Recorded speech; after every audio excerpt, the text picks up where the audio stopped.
Spokane is burning, guys, the state of Washington in the US, and these are my neighbors, and I've just been there a few months ago, and it's terrifying to see what's happening there. You will see it in the videos behind me. This is an ongoing thing, guys. Heights. Oh my God. This is happening as I am speaking, so the numbers that I'm telling you right now are moving hourly. So when it comes to size of acres, acreage, numbers of structures, containment, we're reaching roughly 700 structures that have burned already. It is 0% contained. This is happening in Spokane, but the whole West Coast is burning right now. In British Columbia, in Canada, monstrosities of wildfires are raging. In Washington, Eastern Washington, in Oregon, it's absolutely devastating. So I'm planning to report about all of this. You see videos behind me of how it looks, where it has already burned, where it's burning. This is the second largest city in the state of Washington, Spokane. So right now, emergencies have been declared, and I heard that this is the #1 priority in the country when it comes to fight this. So as you see, it's not only around the town, the neighborhoods are on fire. Spokane is on fire.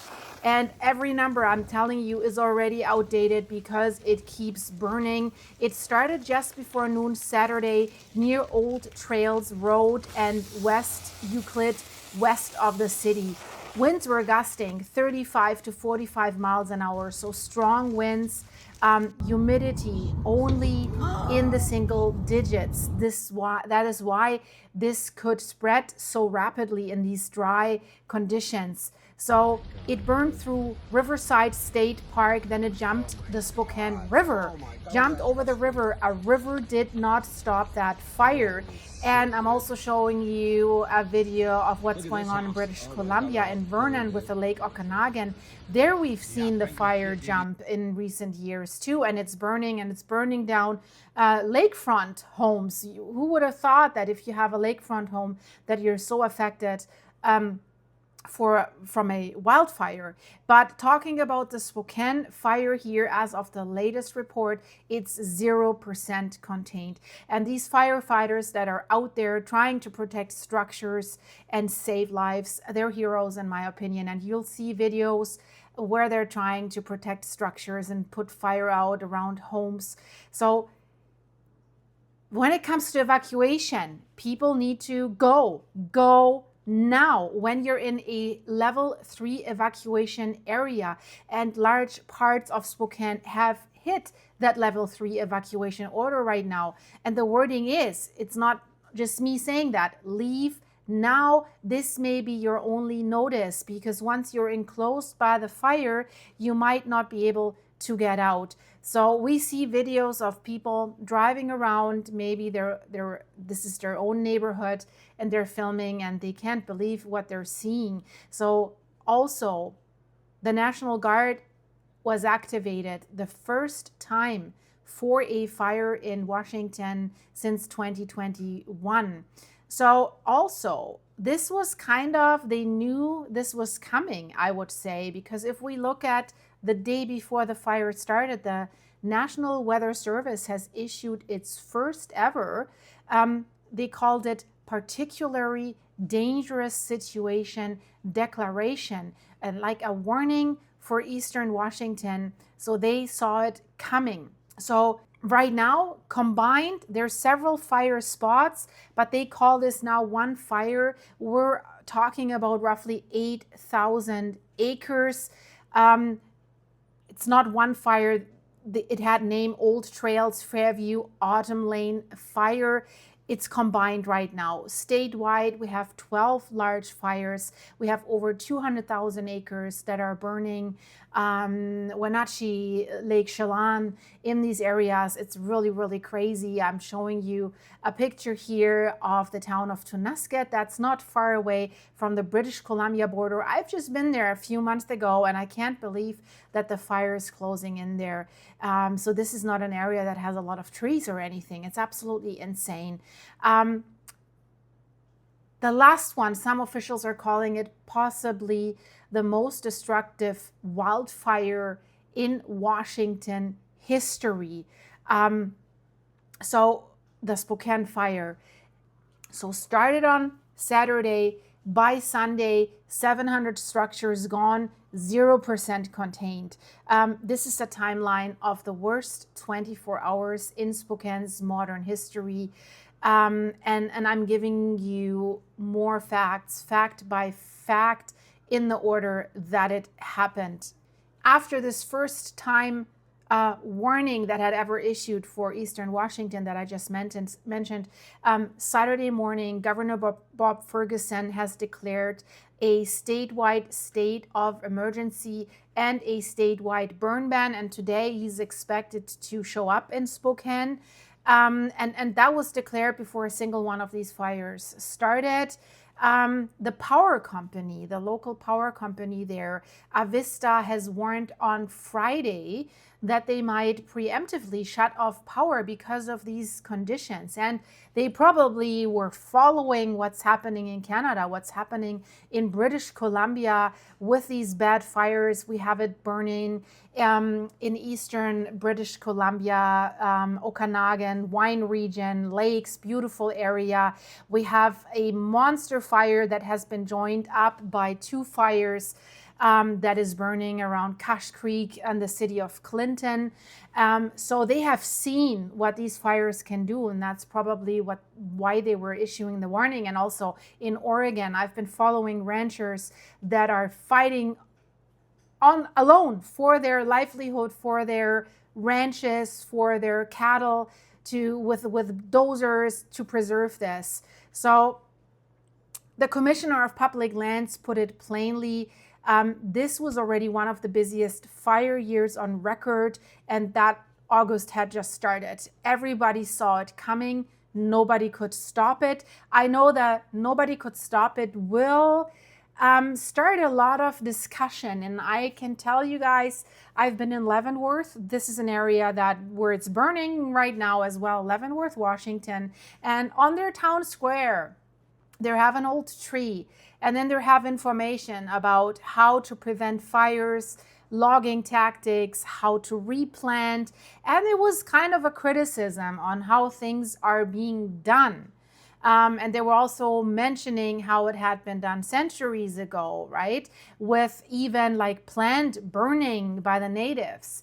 And yeah, I've looked into this and I see a lot is burning in British Columbia. And now the area, especially that is burning in British Columbia around the town of Clinton. I've also been there a few years ago, and I was wondering because I saw burned scars, and then I saw what they're replanting. So they're replanting monoculture, the same kind of tree. There's not a leafy tree. There's nothing very close together. The kind of trees that really draw water from the ground instead of keeping it in the ground. There's certain trees that keep the ground more moist, fast-growing trees. So you could basically foresee that the same shizzy would hit the fizzy again. And this is what it's doing right now. So you wonder, right? Why? And if you drive through these areas, yeah, it looks like one tree after the other, same kind of tree. So let's have a discussion in the comments. I don't know. What do you think? This is just my 2 cents about this. So winds, of course, were a huge problem. When the old Trails fire ignited around noon on Saturday, August 1st, near the old Trails Road, west Euclid, north of Airway Heights, it was estimated at only 50 acres. 20 minutes later, only 20 minutes with these winds, 100 acres. State firefighters were mobilized by 1:30 in the afternoon. Winds were gusting 35 to 45 miles an hour out of the southwest. Humidity, single digits. It started in brush and grass, open country, basically nothing to slow it down. Second fire, Fairview Fire, started near Mead on the other side of the county. Shortly before 4 p.m., a third fire, the Autumn Lane Fire, broke out northwest of the first one. So 3 major fires were engulfing Spokane, one county, one afternoon. the Old Trails fire was pushing inside into Riverside State Park very, very fast. Then it jumped the Spokane River. That did not stop it, right? It burned uphill, basically through the city's the north side landfill, and then into the Indian Trail neighborhood, unfortunately. So by late afternoon, the governor said he'd been told Spokane was moving into a crisis. And yes, Spokane is into a crisis. Mass evacuations were ordered out of Spokane, everything north of Francis Avenue, west of Division Street. Large parts of the city by now have hit level 3, and the wording is not subtle. Leave now. This may be your only chance. Officials said 60,000 people at least are forced to evacuate within city limits only. But there's the ranches on the countryside, right? Fire is threatening up to 5,000 structures. About 40,000 Avista customers lost power. Company says the fire didn't start on its infrastructure, because that can be like power infrastructure can start these fires, but they say it burned parts of their system.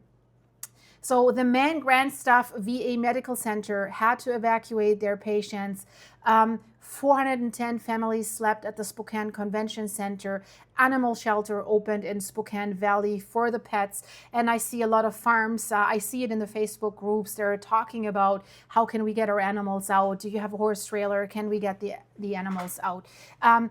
Mayor then of Spokane has declared a state of emergency. Then the governor activated the National Guard. That was the first National Guard activation since 2021. 9 hours in, scope of the fire was still unknown. National Guard General said out loud what everyone was thinking at the time, that when the sun came up, they expected to be in shock. And they were, as you see how many burned structures. Sunday morning, over 700 structures, and they expect the number to be much higher. Entire blocks in the Indian Trail neighborhood and in the 5 Mile Prairie burned down to their foundations. Fact, still right now, 0% contained. Old Trails, about 3,600 acres. Fairview, 1,000 acres. Autumn Lane, 1,000 acres. And climbing by right now, Sunday afternoon, Autumn Lane had already ballooned almost 4,000 acres, nearly overtaking the fire that started all of this, right? Almost 9 square miles have already burned around Spokane, second largest city in Washington. This is crazy. 3 fires are now managed as one incident, the Spokane Area Fires. So if you hear that, this is what we're talking about. Larger air tankers, super scoopers are working. We have more than 4,000 people from 12 states and Australia that are in Eastern Washington trying to fight these fires. And that is important. The crews are asking people not to fly drones over the fire because one drone sighting grounds every aircraft that could extinguish the fire. That sets the efforts back hours. The same on lakes where they're drawing the water. If you're out with your boat and you see an airplane coming in, a fire bomber, get away, because they can't draw the water if you're out there on the lake. The forward process has been mostly stopped on the Fairview and Old Trails side because Sunday has brought cooler temperatures, lighter winds. It has been raining where I am right now. That's the only good news in this entire video, unfortunately, guys, because it still keeps burning. In 2023, Spokane County had 2 fires on the same day, but it has destroyed 384 structures, including 126 home. Another fire has destroyed 326 structures, including 240 homes. So only 3 years after, this is starting again. FEMA has authorized federal funds. Governor has spoken with the president about federal emergency declaration. The cause of the fire is still under investigation. So far, we do not have confirmation that anyone has lost their lives. This is still being assessed, but so far that is good news. If you want to help, the city of Spokane has set up a donation portal. So look it up. If you're in a level 3 danger zone, do not go back to check on your property until officials say it's safe. So our hearts go out to everyone that is affected on the West Coast by these terrible fires, guys. I'll keep you updated. And if you want to see what happened in Campi-Flegrei or what is happening, because these earthquakes kept coming, supervolcano in Naples, it's kind of crazy too, because the official reports and studies and what the local professors and scientists are saying is not so good news when it comes to the state of the volcano. So check out this video. I see you here. Bye-bye.